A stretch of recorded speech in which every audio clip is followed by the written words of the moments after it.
ऐकून घ्या. धीर धीर धीर.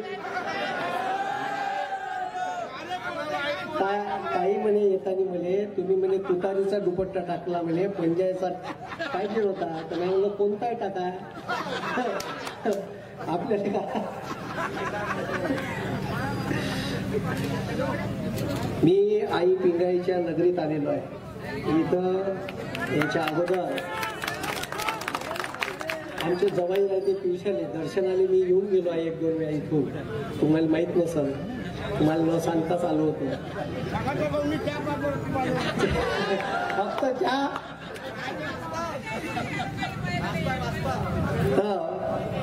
ज्या मायमाऊलीच्या उदरात या स्वराज्याचा सूर्य जन्मला अशा राजमाता राष्ट्रमाता जिजाऊ स्वराज्याचे संस्थापक छत्रपती शिवाजी महाराज ज्या माणसाने माणसाला माणूस म्हणून जगण्याचा अधिकार दिला असे बोधिसत्व भारतरत्न भारतीय राज्यघटनेचे शिल्पकार डॉक्टर बाबासाहेब आंबेडकर. इथे स्त्रिया बसून आहे 50% आरक्षणवाल्या.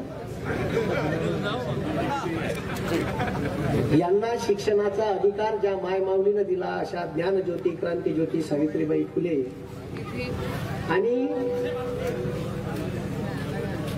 त्या स्त्रीच्या मांग ज्या विठ्ठलासारखा उभा होता असे ज्ञानोबा ज्योतिबा आणि ही जी भूमी आहे ज्या राष्ट्रसंतांमुळे पावन झाली ज्याचं भारतभर नाव आहे असे राष्ट्रसंत तुकडोजी महाराज पुन्हा एक मोठे संत होऊन गेले या भूमीत.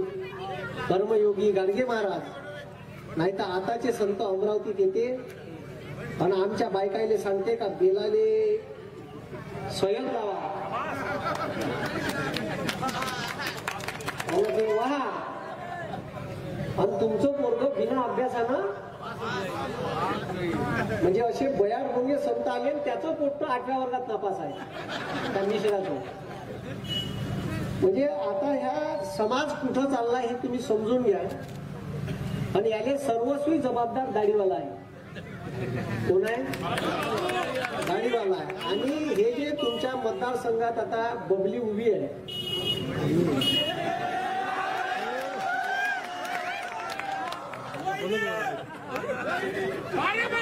हिच्यावर कवडीचाही विश्वास ठेवता येत नाही. हिनं स्वतःच्या नवऱ्याचाच पक्ष फोडला. ज्या पवार साहेबाच्या पाठीमागे त्या दिवशी मला आश्चर्य वाटलं पवार साहेबांना माफी मागितली मतदाराची अमरावतीने. का मी तुम्हाला सांगितलं होतं म्हणे 2019 येऊन का तुम्ही त्या बबलीले मतदान करा आणि त्या बबलीनं पवार साहेबाच्या पाठीत खंजर खुपसाचं काम केलं. जो माणूस वयाच्या 85व्या वर्षी या महाराष्ट्रात एवढी मोठी पार्टी फोडून सुद्धा या देशाचं संविधान वाचलं पाहिजे, गोरगरीब शेतकऱ्याला न्याय भेटला पाहिजे आणि बेरोजगार कोट्याला रोजगार भेटला पाहिजे म्हणून ते उभे आहे. आणि त्यानं माफी मागितली का माझं चुकलं म्हणे का मी तुम्हाला त्या बाईले मत द्यायला लावलं. आता तिच्यावर विश्वास ठेवू नका. ज्या बाईनं नवऱ्याचा पक्ष फुलला, ज्या बाईच्या जी बाई पवार साहेबाच्या पाठिंब्यावर निवडून येऊन पवार साहेबाच्या पाठीत खंजर खुपसते ती बाई तुमची सगळी सोयरी होऊ शकत. बरोबर नाही का? म्हणून येणारी निवडणूक हे तुम्ही समजून घ्या. मोदीचा नारा होता अब की बार मोदी सरकार बहुत हो गई महंगाई होता ना. आता महंगाईने तर शेकून टाकली आहे पण त्याची एक सोबती नाही. सावधी कभी बहुती वाली तो संसदेत बसून आहे. अरे ते तर 2013 असे वांगी कोबी कांदे सिलेंडर हातात घेऊन लंगलंग फिरे त्या संसदेच्या भोवताल. म्हणे ना तिले 430चं सिलेंडर महाग वाटत होतं. आता सिलेंडर 1130 गेलं तर ती चीप पटक नाही करून राहिली का? अरे करून राहिली का? मग आता तुम्हीच पहा यालेच अच्छे दिन म्हणे या मोदी का तो 67 रुपयाचं पेट्रोल त्याला महाग वाटत होतं तो म्हणे 35 देत होतो. पुन्हा एक गाडीवाला बाबू रामदेव बाबा त्या आज का आपकी अदालत मध्ये आला होता. त्या पोट्याले म्हणे तुमको 35 रुपये लिटर पेट्रोल होणार का नाही. कुठं गेलं ते चोट्ट त्याला विचारा. आणि त्या नागपूरवाल्या ढेबऱ्यानं त्याने 1 रुपये स्क्वेअर फूटनं त्या नियमामध्ये जागा दिली.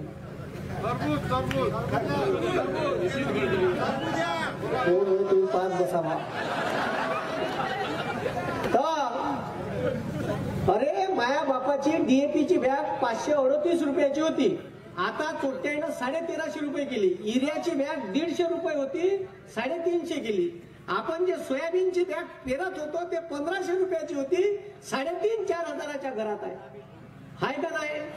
पेट्रोल 67 रुपये होतो, हे 116 नेलं. इलेक्शनचं वर्ष आहे तर झोपकानं चोट्यानं 8 केले. आपे पण 70 वकरले ना तू ना. सिलेंडर आता या वर्षी 2 महिन्याच्या अगोदर 200 कमी केले का नाही? आमचे काही खूप मोठे प्रश्न नाही. आणि वरून म्हणते कमी केले, आम्ही पण 700 वकरले ना. हे भिकार चोट्यासारखं 40 रुपये सबसिडी देते त्या सिलेंडरवर. तू भरणं म्हणा किंवा नंड्यात तू चलते हे 40 काय नाही, 1170 घे ना आमच्याकडून. अरे 40 रुपये भीक कायले देता आम्हाला? आता याले अच्छे दिन म्हणते. जर तुम्हाला अजून शेकून घ्यायची नसन गरम फडक्यानं तर पुन्हा त्या दाढीवाल्याला मतदान देऊ नका. म्या बी दिलं होतं 14 म्हटलं काहीतरी चांगला गरम झाला. नोटाबंदी होतच त्याने म्या ओळखलं का ह्या साला पुरा फेकू आहे. आणि तो स्वतः भाषणात म्हणते मैं फकीर हूं झोला लेके चलती हूं. अबे तो आमच्या गळ्यात काय टाकून राहिला झोला? तू फकीर आहे, तू लंगलंग ही. आणि कधी पाहिलं नसन, कधी भेटलं नसन, फकीर आहे म्हणते. आता औकातल्यासारखं भेटलं तर 1.5 लाखाचा पेन, 3.5 लाखाचा चष्मा, स्वतःच्याच कोटवर मोदी मोदी मोदी लिहून घेते. हाय म्हणजे अहंकार कितीची. आणि आपल्याला सब नौटंकी दाखवते. हा अरे ज्या हाफ चड्डीवाल्याची संघटना बंद पाडली होती ना सरदार वल्लभभाई पटेल न, ठीक आहे, हे नागपूरची, हे आम्हाला देशभक्ती सांगते साले. यानं 52 वर्ष याच्या मुख्यालयात तिरंगा नाही फडकवला. यानं का आम्हाला सांगा? अरे आम्हाला देशभक्ती सांगायची गरज नाही. तुमच्यात एवढी देशभक्ती आहे ना तर पुलवामा हल्ला झाला होता तेव्हा आमचा ह्या दाढीवाला पंतप्रधान त्या जिम कार्पेट अभयारण्यामध्ये, तो कोण होय डिस्कवरीवाला शेअर गिल त्या बेअर गिल, त्या बेअर गिल मध्ये सोबत शूटिंग करून राहिला होता. त्याच तारखेला ज्या दिवशी पुलवामा हल्ला झाला त्या दिवशी आमच्या देशाचा पंतप्रधान 3:15 वाजता हमला झाला. 44 जवान या देशाचे शहीद झाले. पंतप्रधानाला माहिती गेली ना सर? पंतप्रधान आहे देशाचे, आजूबाजूला बॉडीगार्ड आहे ते सगळे. माहिती गेली नसेल का 44 जवान शहीद झाले, बंद करा शूटिंग. हे चोट्ट तिथं शूटिंग करतच होतं. 6:30 वाजता पत्रकार परिषद घेतली यानं. किती वाजता? 6 वाजता. आणि पुलवामा हल्ला झाला तिथं DYSP देवेंद्र सिंग नावाचा माणूस होता. गुगलवर सर्च करता DYSP आणि पुलवामा हल्ला. तो तिथून 3 महिन्यांना आतंकवाद्यासोबत सापडला. 3 आतंकवादी, त्याच्या गाडीत AK-47 रॉकेट लॉन्चर होते. ते 2 दिवस टीव्हीवर बातमी चालली, बातमी गायब केली. मला काय म्हणायचं आहे, देशाचे 44 जवान शहीद झाले. ते 44 जवान शहीद झाले तर ते 250 किलो IDS घेऊन गाडी नॅशनल हायवेवर येते कशी? ज्या नॅशनल हायवेवर 10,000 CRPFचे जवान होते, आलं कुठून? तुम्ही चौकशी समिती नेमली काऊन नाही? आणि त्याच ते जवान शहीद झाले तर त्याने पैसे द्यासाठी लोकांकडून पैसे जमा केले आणि ते पैसे अजूनही जवानाच्या घरापर्यंत पोहोचले नाही. कुठं गेला पैसा? आम्हाला देशभक्ती सांगतात तुम्ही. आम्हाला मार हिंदू हिंदू सांगते साले. स्वतःची माय नेली तर टपलं नाही केलं यानं. अरे आज हनुमान जयंती आहे, आज हनुमान जयंती आहे, ठीक आहे. हे बबली सांगे ना हनुमान चालीसा, तिले हनुमान चालीसा नाही धडांगती.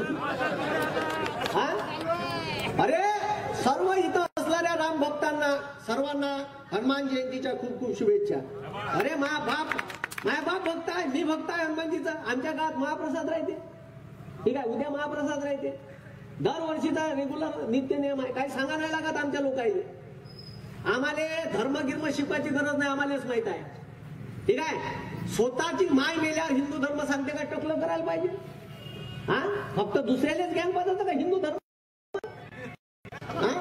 हिंदू धर्मात कोणतीही पूजा करायची असेल, घराचं वास्तू करायचं असेल तर नवरा बायको बसते. बसते का नाही बसत? गावात भागवत सप्ताह राहते, यजमान बसवते, नवरा बायको बसवते का नाही? बसवते ना. गावात एखादं रिकामटावळे जोडपं असं ज्याला कामधंदे नाही ते बसून देते तिथं. मग आता मंदिरात प्राण प्रतिष्ठा करायची आहे, नवरा बायको पाहिजे का नाही पाहिजे? आणि ह्या संध्या तिथं रामाची प्राण प्रतिष्ठा करायची होती, एकटंच लंगलंग अरे तुझी बायको कुठं आहे? अरे हे बाप, अरे त्याने का सिलेंडरचे भाव कळायची, का त्याला पेट्रोल डिझेल, त्यांना बायको टाकली आहे ना. ज्यायले लेकरं बाहेर नाही त्याला विचारा महागाईचे चटके. बरोबर आहे का नाही? अरे ज्यांना लेकरं पैदा नाही केले, ज्यांना बायको आणत, हे आता एक कायदा आणणार होते, तुम्ही लेकरं किती पैदा करायचे. ज्यांना लेकरं पैदा नाही केले तो सांगणार होता आम्हाला कसे पैदा करायचे. हे बरं झालं का लोक बोंबलले. इतकं उपद्व्यापी आहे. काही तर भव्य कपडे घालून मुख्यमंत्री पदावर बसले आहे, त्याला माहितच नाही लेकरं कसे पैदा होते. हे आम्हाला सांगून का आता? अरे तुम्ही जो हिंदू धर्म आम्हाला सांगते तुम्ही त्याचं पालन किती करता. आता इथं जो कोणी एसटी असन, आदिवासी असन, त्यांना हे बी समजून घ्या, हे नावाले राष्ट्रपती बनवले आहे अनुसूचित जातीच्या. अरे जेव्हा अडवाणीले भारतरत्न पुरस्कार दिला ना, ह्या नगदी खुर्चीवर बसून आहे आणि देशाची महामहिम घटनात्मक प्रमुख राष्ट्रपती उभी आहे. पाहिला का फोटो तुम्ही? म्हणजे अरे या देशाच्या संसदचं उद्घाटन होते तर राष्ट्रपतीला आमंत्रित नाही करत, एवढा अहंकार आहे. अरे देशाचं सगळ्यात मोठं पद आहे कुणाचं? हा, बनवायला पाहिजे राष्ट्रपती. रामाच्या मंदिराचं उद्घाटन होतं ते नाही बोलावलं. म्हणजे दाखवाचं ढोंग आहे. ह्या फॉरेन मध्ये जाते, किती फुकणाऱ्यात आणते ती. ह्या फॉरेन मध्ये वर्ल्ड इकॉनॉमिक फोरमच्या बैठकीला गेला त्या युरोपात. इकडं पंतप्रधान पदासाठी द्रौपदी मुर्मू यांचं नाव डिक्लेअर केलं आणि तिथं जाऊन का सांगते माहित आहे का? त्या युरोपमध्ये जाऊन सांगते का भारतातलं एकही गाव असं ठेवलं नाही का जिथं लाईन पोहोचवली नाही. 100% भारत वीज मुक्त झाला, सगळ्या गावात वीज गेली असं सांगितलं. हे तर आता इंटरनॅशनल मीडियावर आहे. हे डायरेक्ट गेली राष्ट्रपतीच्या गावात, तिथंच लाईन होती. च्या बहीण इंटरनॅशनल बीबीसीनं बंदी मोदीची फाडून टाकली. पुरी पार बंद्या जगात न्यूज गेली. मग जशी न्यूज गेली तर 2 दिवसात मग लाईन टाकली तिथं. इतकं उपद्व्यापी आहे. एवढं फोकणाऱ्यात आणते, एवढं. अमेरिकेत गेलो, अमेरिकेत गेल्यावर का म्हणे टीव्हीवर इंटरव्ह्यू आहे त्याचा. तो म्हणे का 8 दिवसात मी एक युनिव्हर्सिटी तयार करून राहिले भारतात. 8 दिवसात. एका वर्षात 52 हप्ते येते. किती हप्ते येते? 10 वर्षात किती हप्ते झाले? 520. किती झाले? मग ह्या तोट्यानं 520 युनिव्हर्सिटी कुठं पैदा केल्या विचारा त्याला. बरं त्याच भाषणात पुन्हा एक फोकणाऱ्यात आणल्या. दर महिन्याने एक IIT IIM तयार करतो म्हणे. एक IIT एक IIM तयार करतो म्हणे दर महिन्याले. मग एका वर्षात 12 महिने, 10 वर्षात किती महिने? 120. अबे 5 केल्या हे तर दाखवा आम्हाला. 120 ची सोड. किती ताणलं की 100 स्मार्ट सिटी. कुठे गेल्या 100 स्मार्ट सिटी झाल्या का? अरे एक दाखवून आम्हाला एक कायले स्मार्ट म्हणते. जॉन्सन बेबी पावडर गिवडर लावून राहते का? तशी नाही. एक स्मार्ट सिटी तर दाखव. निवळ फोकणाऱ्या 2 कोटी रोजगार भेटले का? अबे जे होते ते गेले कोरोनात. आणि एवढा अहंकारी आहे, प्रत्येक ठिकाणी फोटो. कोरोनाचं वॅक्सिनचं का वॅक्सिन दिलं त्याचं वॅक्सिनचं सर्टिफिकेट, ते 4 फोटो. हा, पेट्रोल पंप, पेट्रोलचे भाव वाढवले तिथं फोटो. मग लोक अति करायला लागले तर मी पेट्रोल पंपवाले विचारू बापूचा फोटो गिटो कुठे बा, एखादं नारळ फोडलं असते बापूले. तर ते फोटो बी काढून टाकले. मग जिथं तिथं फोटोची, रेशन कार्डवर फोटो, हे अन्नधान्य येते त्याच्यावर फोटो. अन्नधान्य येते ना.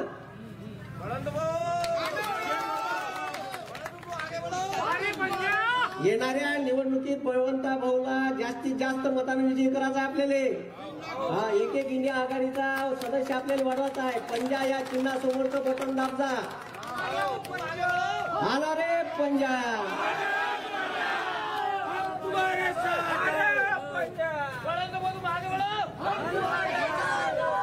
शेतकऱ्याच्या, गोरगरिबाच्या, कष्टकऱ्याच्या पोराला आपल्याला खासदार बनवायचा आहे. समजलं का? आपल्याला हिरोईन खासदार बनवायचं नाही. हो, नाही तर आपल्याला नाचवंते.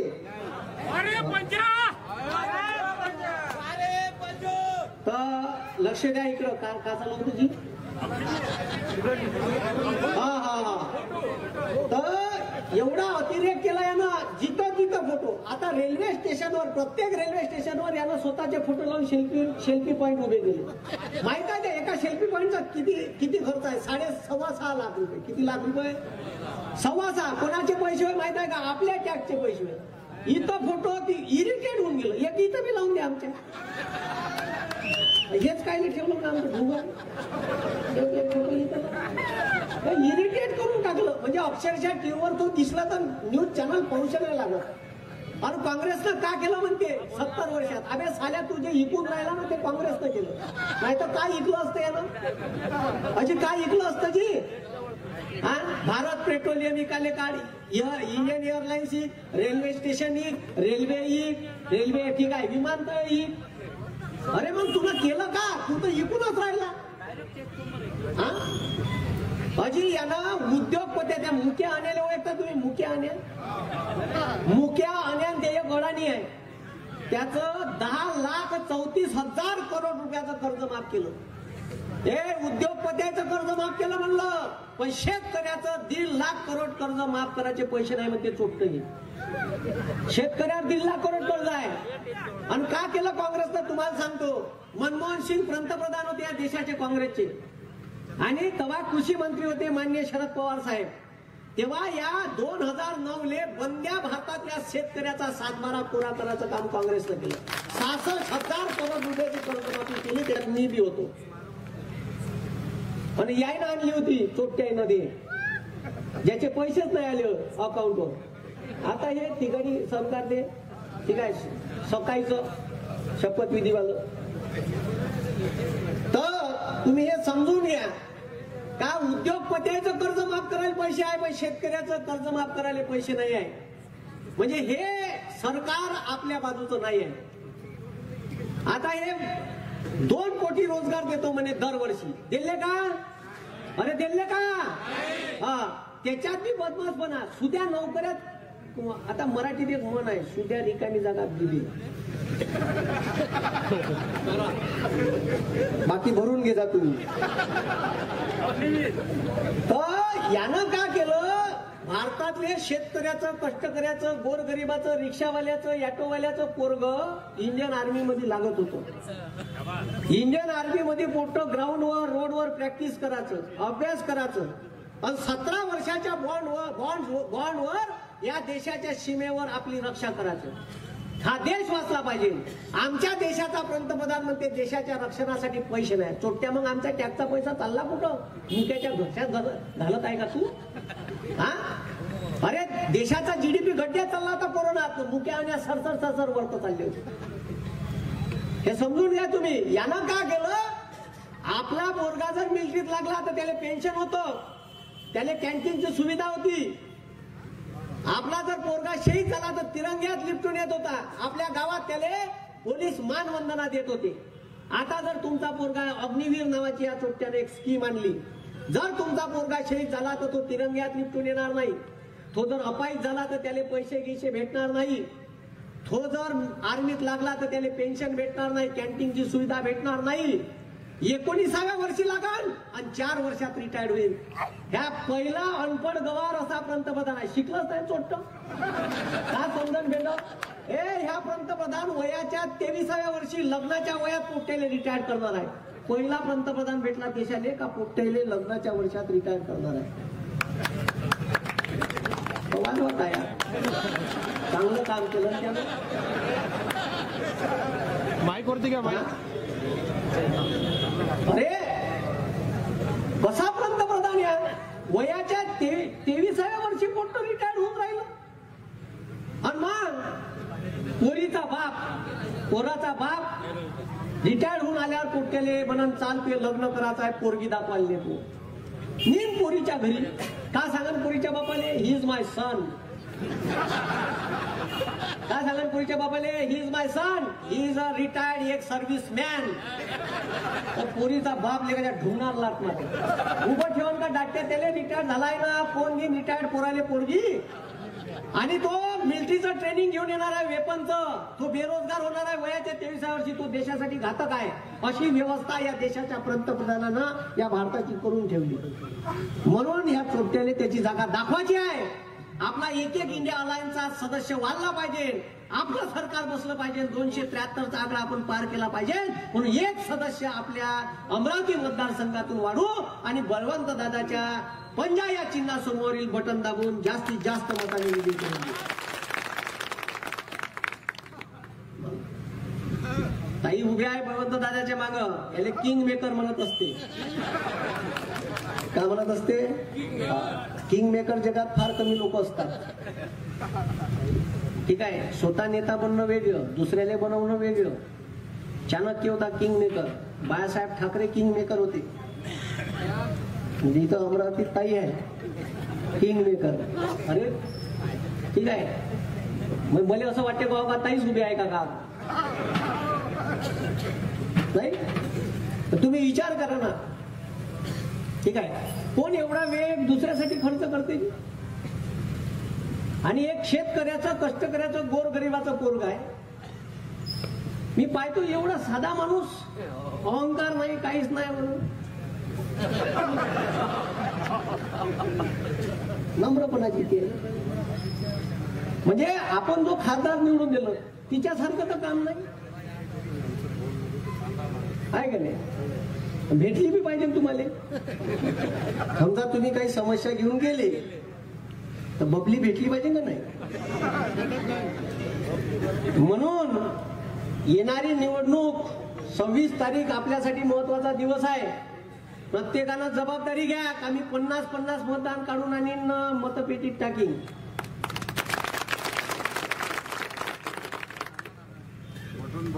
तिथून 6 महिन्यां पुन्हा लगेच आहे.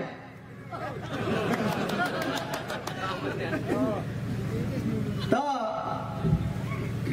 हे म्हणजे वातावरण असं पाहिलं का चीड येते.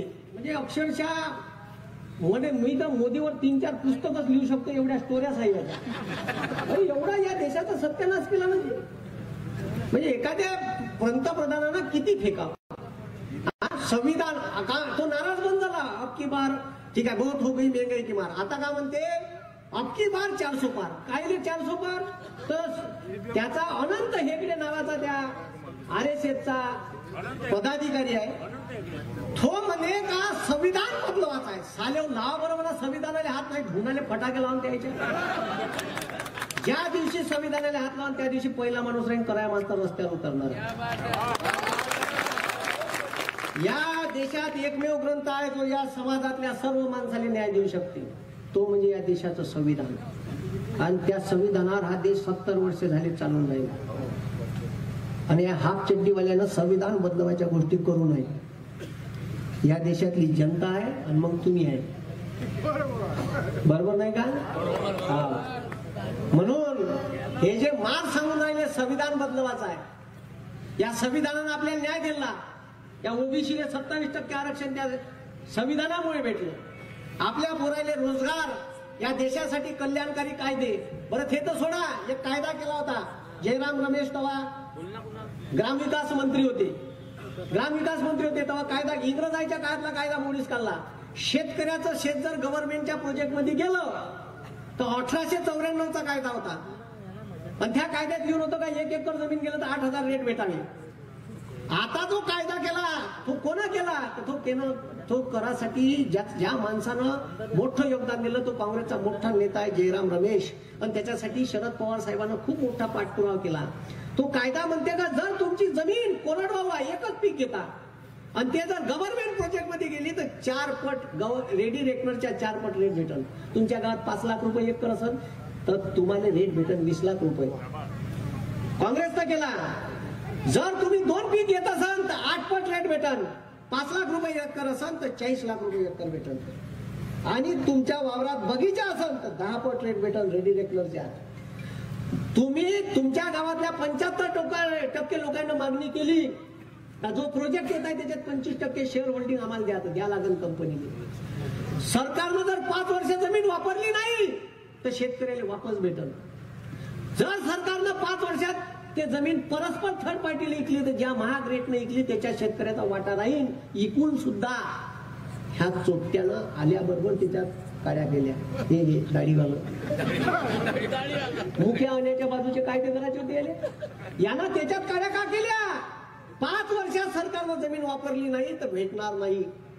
परस्पर थर्ड पार्टीला इकली तर पैसे भेटणार, शेतकऱ्याचा वाटा राहणार नाही. इतकं बदमाशाची हे. घ्या ना मग त्याला घ्या शेकून पुन्हा. अजी याला मिनिमम बॅलन्स लावला आपल्याला. तुमच्या अकाउंटवर 1000 रुपये पाहिजे म्हणते, नसन 1000 रुपये तर 250चा डल्ला मारते. या माहित आहे? अरे माया बापाच्या अकाउंटवर 10,000 राहते, माय बिमार पडलीस हॉस्पिटलमध्ये भरती करते, कचकन डॉक्टर 5,000चं बिल काढते, पुन्हा औषध लिहून देते 4,500चं. माया बाप ATM वर जाते 9,500 काढते, 500 रुपये अकाउंटवर शिल्लक राहते भाऊ बापाच्या. नाही होत महिन्याच्या शेवटी मिनिमम बॅलन्स मेंटेन, हे चोरटे त्याच्यातले 250 मारते. आणि दुसऱ्या महिन्यात जर बॅलन्स मेंटेन नाही झालं तर अकाउंट 0 बॅलन्स होते. हे मोदीनं केलं. 5 वेळा ATM मधून पैसे काढले, 6व्यांदा काढायला गेले 30 रुपये कापते साल. घे ना, शेकून घ्या ना, घ्या ना मग. बोंबला घ्या ना मग. मायापाशी बोंबला झालं का मी डोकं खाल्लं माया का मी त्याला सांगतो ते ना मग हे ठुसून. अरे कुठून कुठून पैसा लुटून नाही राहिले की प्रत्येक ठिकाणी. अरे जे गाडी 40,000ची भेटत होती, 50,000ची भेटत होती, 1,20,000ची झाली का नाही? हा, त्या गाड्यावर 28% GST आहे. मी कार घेतली च्या मायाने 30 लाखाची, गाडीची किंमत 19 लाख, 11 लाख त्या हप्त्याला साल्यानं बंद. डबल कप नाही घेतला म्हणा, नाही तर गाडी ठेवून घे साल्या. अजून 11 लाख टॅक्स. बरं थोड घेतला तर घेतला, तो 15 वर्षाचा टॅक्स घेतला, रोड टॅक्स नावानं. आणि ज्या रोडवरून चालतो त्याच्यावर साल्यानं टोल उभारली आणि त्या टोलवरून पैसे घेते ते वेगळे. आणि एक अटल बिहारी वाजपेयी ना, आता जे पेट्रोल तुम्ही घेऊन राहिले ना, हे पेट्रोल फक्त 50 रुपये लिटर. कायच्यावर? पेट्रोल GSTच्या अंडर मध्ये आणलं नाही. 2 गोष्टी नाही आणल्या, एक बंपर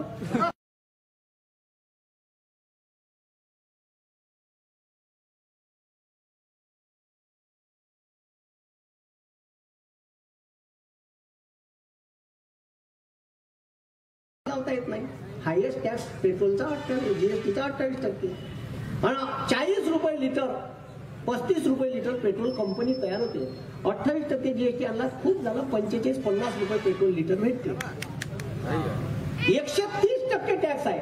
आणि त्याच्यावर अटल बिहारी वाजपेयीनं 2000 साली लागू केला होता पंतप्रधान ग्राम सडक योजनेसाठी 2 रुपये शेस जास्तीचा टॅक्स. 22 वर्ष झाले प्रति लिटर पेट्रोल मागं 2 रुपये शेस अजूनही चालूच आहे, बंद नाही झाला.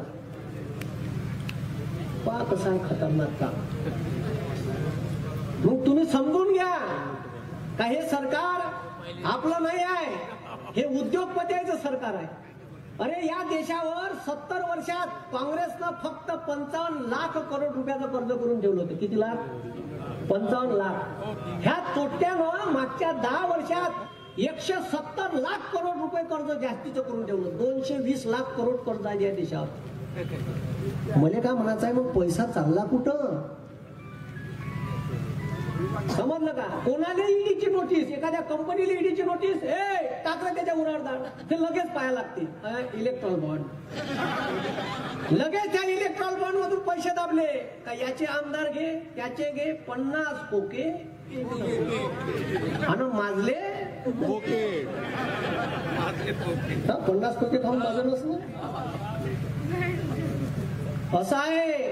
पुरा सत्यानाश या देशाचा करून ठेवला असेल तर मोदीनं करून ठेवला, हे लक्षात घ्या.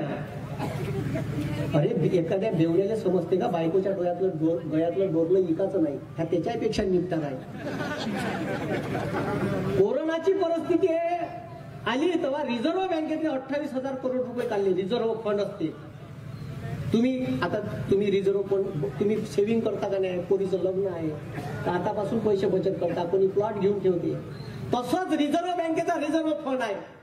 ह्या पट्ट्यानं तो रिझर्व्ह फंड बी वापरला. थोडंसं नाही, पहिले 28,000 करोड घेतला, मग 76,000 करोड घेतला, मग 1,28,000 करोड घेतला. आणि एक दिवस संसदेत ढोंगी रमलं म्हणलं, त्या दिवशी 98,500 करोड रुपये दाबले.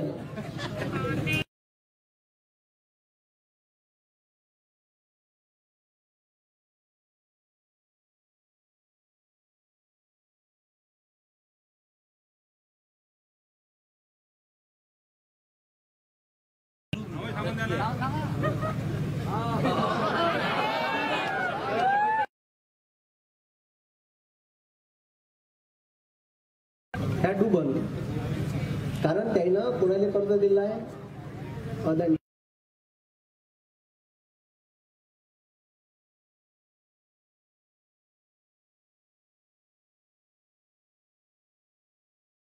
त्यानं बीएसएनएलचं डोबर बंद केलं. कायचं?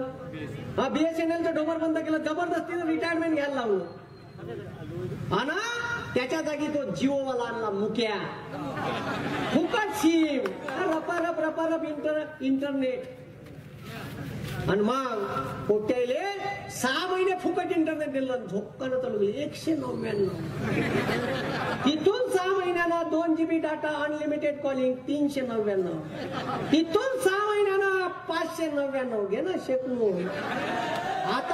आता अगोदर केलं 720 रुपयाचं रिचार्ज. आणि ते साले 3 महिने सांगते, त्याचा 3 महिना मुक्याचा 84 दिवसाचा आहे. त्याचं म्हणजे लेकरू 9 महिने 9 दिवसांत पैदा नाही होत, त्याचं लेकरू 8व्याच महिन्यात पैदा होते. त्याचा 3 महिने म्हणजे ढेबरे डुबरे आहे ना असे. ठीक आहे. हो, तर हे लक्षात घ्या, येणाऱ्या काळात आपल्याला बदल करायचा आहे. 26 तारखेला सगळ्यांना प्रत्येकानं आपला मतदानाचा अधिकार बजवा आणि जास्तीत जास्त मतानं बळवंत दादाने विजयी करून आणायचा आपल्याला. 3 आवाज देतो. बोला छत्रपती शिवाजी महाराज की, छत्रपती शिवाजी महाराज की, डॉक्टर बाबासाहेब आंबेडकरांचा, डॉक्टर बाबासाहेब आंबेडकरांचा, भारतीय संविधानाचा, भारत माता की, भारत माता की. सर्वांनी राष्ट्रगीतासाठी उभं राहा. जिथं आहे तिथंच उभं राहा. राष्ट्रगीताने आपण कार्यक्रम संपू. एक साथ विश्राम, एक साथ सावधान होगे सावधान. राष्ट्रगीत शुरू करेंगे. शुरू कर. जनगण मन अधिनायक जय हे भारत भाग्य विधाता. पंजाब सिंध गुजरात मराठा द्राविड उत्कल बंग. विंध्य हिमाचल यमुना गंगा उज्जल जलधि तरंग. तव शुभ नामे जागे, तव शुभ आशीष मागे. गाहे तव जय गाता, जनगण मंगलदायक जय हे भारत भाग्य विधाता. जय हे, जय हे, जय हे, जय जय जय जय हे. भारत माता की, भारत माता की, भारत माता की. धन्यवाद. वारिया पंजाब, वारिया पंजाब.